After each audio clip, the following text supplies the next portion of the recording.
అధిష్టానం అధికారంలో ఉంది కాబట్టి రౌడీజాన్ని చేసి రిగ్గింగ్ చేసి ఇక్కడ రిగ్గింగ్ చేశారు, లోపల ర్యాగింగ్ చేస్తున్నారు. అప్పుడే రౌడీజం స్టార్ట్ అయిపోయింది. ఆల్రెడీ మార్నింగ్ నుంచే స్టార్ట్ అయింది. మేము చీరలు కట్టుకుంటే చీరల మీద కామెంట్స్, ఆ ఎదవలు ఇచ్చిన చీరలు కట్టుకొని వచ్చామని అంటున్నారు. మరి ఎక్కడ స్టార్ట్ అయింది? అప్పుడే ర్యాగింగ్ స్టార్ట్ అయింది. ఆడలేదు మగ లేదు, మహిళలకు ఇట్లాగే చేసేది. గెలిస్తే గెలువు, ఏదో జన్మానికో శివరాత్రి అని గెలిచావు. ఇప్పుడు గోపీనాథ్ ఉన్నంతకాలం మూసుకొని కూర్చున్నావు. గోపీనాథ్ లేకపోయేసరికి బయటకు వచ్చి ఇవాళ నీ ప్రతాపం చూపిస్తున్నావు. నీ గెలిపేం కాదు ఇది, అందరూ కలిసి చేసిన గెలుపు నీకు. అది నీ స్వతహాగా గెలిచింది కాదు.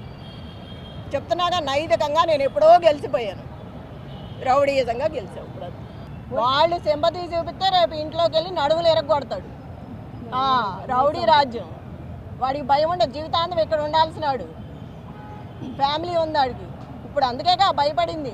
ప్రతి కొంపలోకి వెళ్ళి అందరినీ బెదిరించడమే. ఎవరినైనా ఆపుతాం మనం? అంత రౌడీ రాజ్యం, గోండాల రాజ్యం. దొన్నపోతుల్లా ఉన్నారు మీద పడి. మరి భయం ఉండదా మనుషులకి? ప్రజలకు భయం ఉండదా? ఆ రోజు వాళ్ళ గోపన్న ఉన్నాడు కాబట్టి ఎవడు రా అని నిలబడబట్టి అందరు పారిపోయారు. ఆయన లేడు కాబట్టి ఒక్కొక్కళ్ళ కలుగుల్లో నుంచి బయటకు వచ్చేది.